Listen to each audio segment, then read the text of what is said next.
For great ideas and practical tools you can start using tomorrow to grow your business and separate you from the competition, you've come to the right place. If you're into B2B marketing and sales, then welcome to the one and only B2B Marketing and Sales podcast. With over 60 and counting total years in the trenches of businesses small and large, they have a plethora of knowledge and experience that generate you more leads, capture more clients, ring up more sales. Well, doggone it, just make you more money. How about that? Always thought-provoking, yet dubiously entertaining. Please welcome to their respective microphones across 3 time zones, your co-ringmasters, the Dave Loomis, and not the rock star, Steve Miller. Kicking it off for another episode of the B2B Marketing and Sales podcast. Very creative name. Says it all right there. Says it all right there. Yep, it does. It does. Absolutely. And I am the Dave Loomis, and I'm with Steve Miller, one of the Steve Millers. I am one of the Steve Millers. Right. And we know a thing or two about this topic. And today's subtopic under our podcast theme is competition, specifically competition. Wait, do we have competitors? Do our clients, do companies, do we pay enough attention? Not mine. Because you just do your job so well, everybody else just goes out of business. That's right. I teach them how to be uncopyable, so they don't. It's not fair. It's not fair. It's not. But you picked this topic. Topic. So I think, which I think is a great topic. But why did you pick this topic?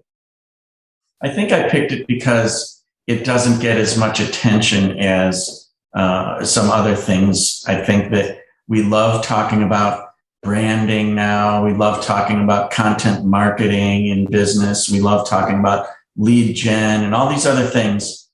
But I don't think we talk enough about some of the basic building blocks like competitor analysis. Okay.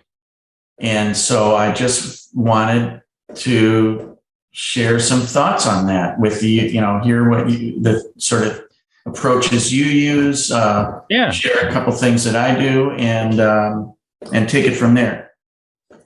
I've seen some very intense competitor analysis in my career. And I think that very detailed, like product comparisons with features and cost and price and things like that can be valuable. But I think in this case, what I'm really talking about is bigger picture stuff. And I've seen some fun things like war rooms. And I've seen some fun exercises where individuals or teams are assigned to sort of be another competitor and to sort of like college football teams, professional football teams, when they are practicing to play an opponent, their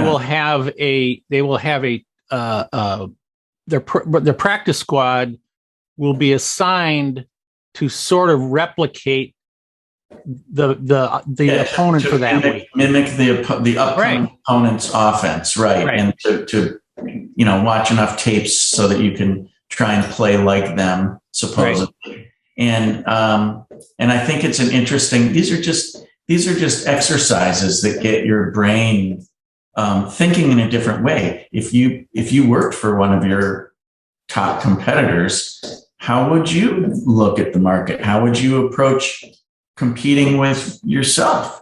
What would you do? I think that is a very good way. I think that's one of the ways that sometimes I'll have, we'll be having conversations and I'll just say, hey, look, what if the competition hired you away today, then what would you do to compete with the company you're with right now? So I think that's a really good way to look at it. There's another exercise that I thought kind of process that I like to ask people to go through. And that is that if you were a startup, but you got to assume sort of barriers to entry and so forth are overcome. But if you were a startup and you got funded and to go into your business, how would you set things up? And when people start thinking like that, they realize, well, I wouldn't build 5 factories, I'd build 1. And, or I wouldn't actually have a middleman, I'd go direct. Or, basically disruption, because that's how a brand new like startup entrant would approach things, like a disruptor.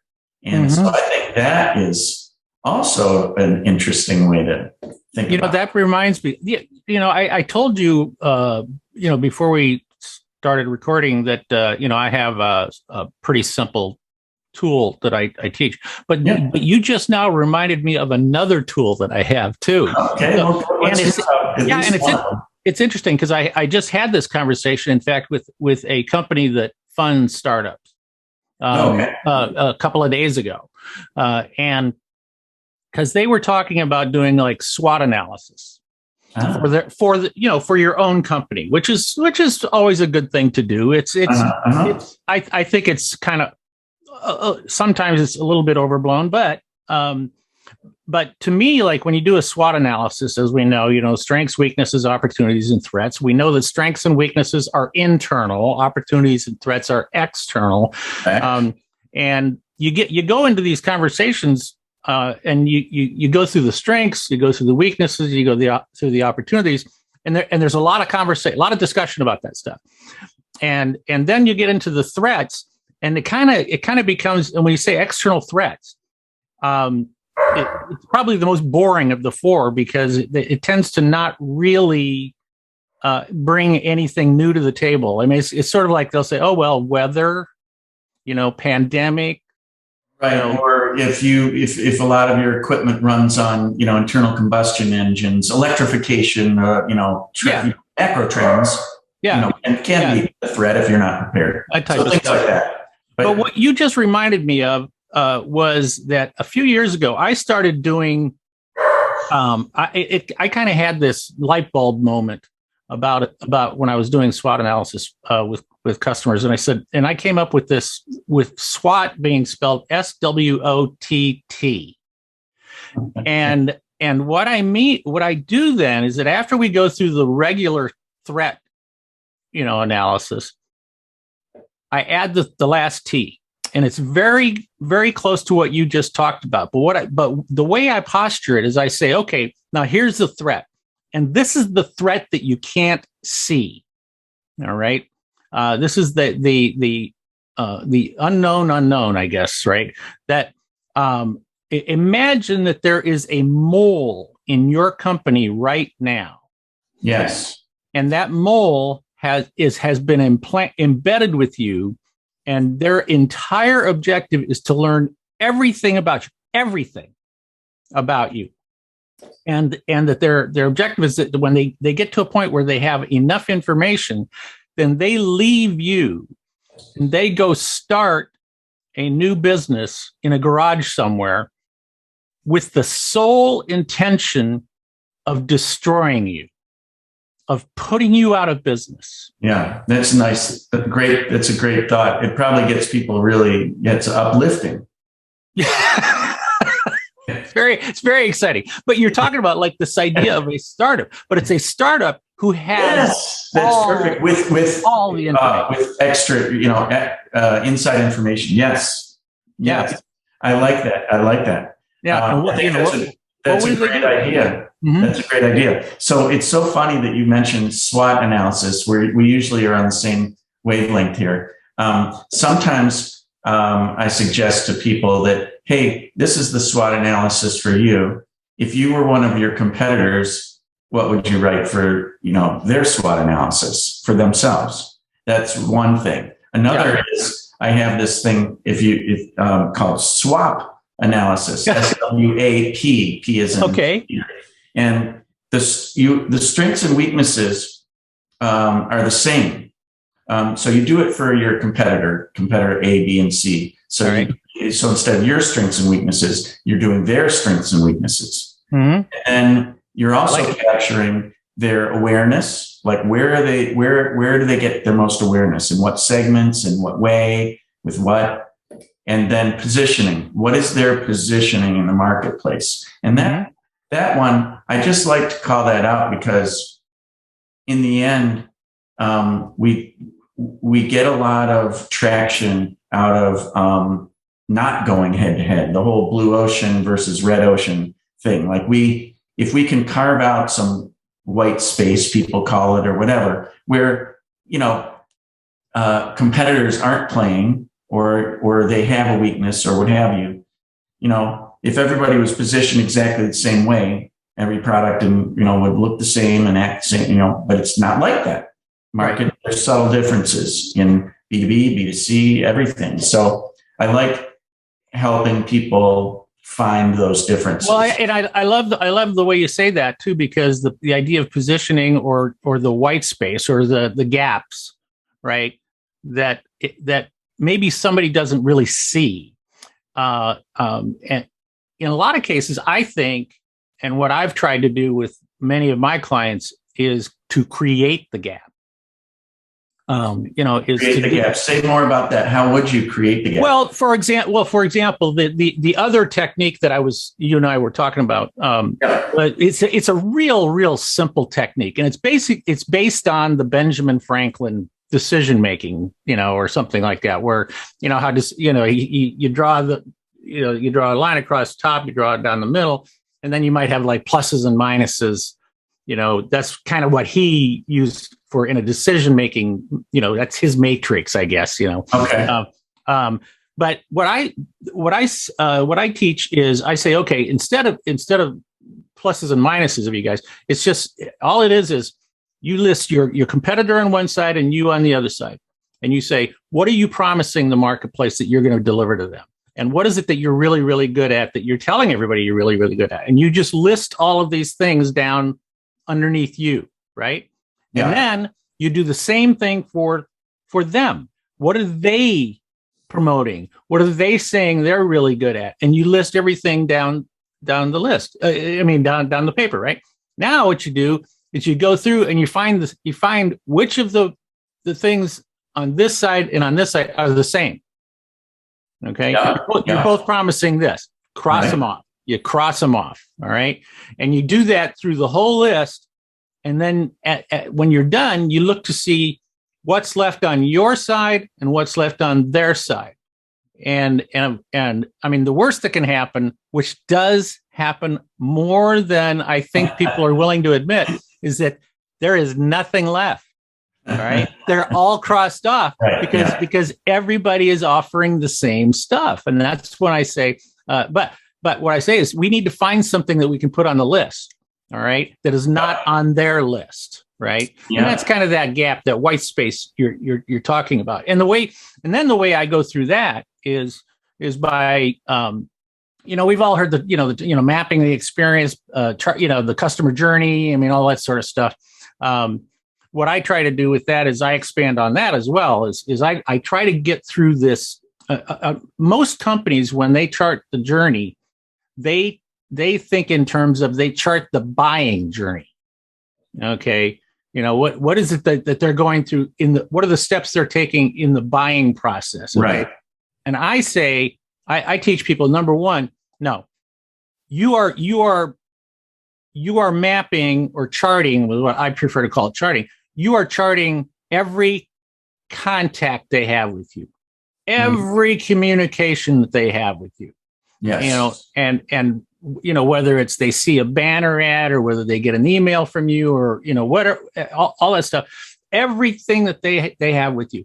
And from even when they become a customer or become a client, you have all that stuff in there.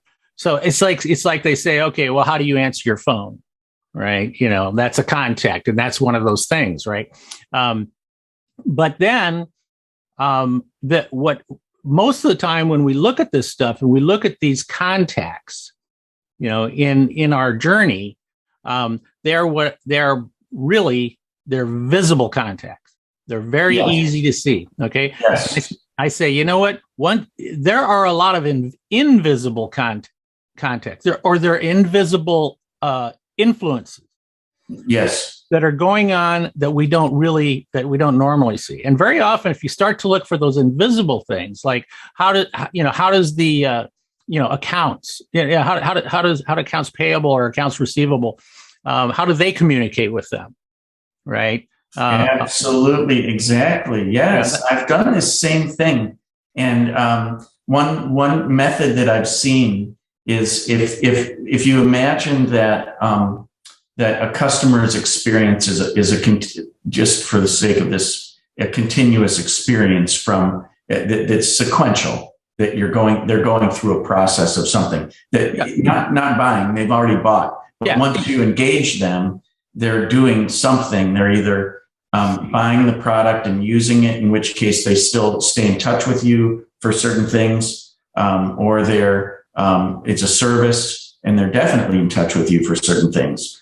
And a way to do that is to chart all of the visible things sort of along the top of a page, and and have a dotted line. And then all the invisible things can be below that dotted line, and they're all connected. So you're just going from thing to thing to thing. Sometimes you're going from 2 or 3 visible things in a row, but then you're going down to the invisible thing, which is that invoice or the accounts pay, whatever is happening. And that is a very real thing, because, my book, Marketing is Everything We Do. Yeah. That was sort of the point. Solid point. That was, hey, you may work in the plant, but you know what?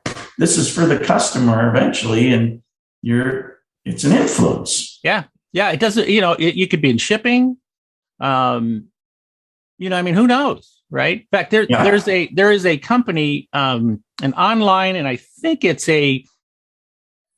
maybe not dog food, but like pet products, and I think it's primarily dog related pet products, right? Okay. Like Chewy or something. Yeah. But it's a smaller company, and they're fighting to get market share and stuff.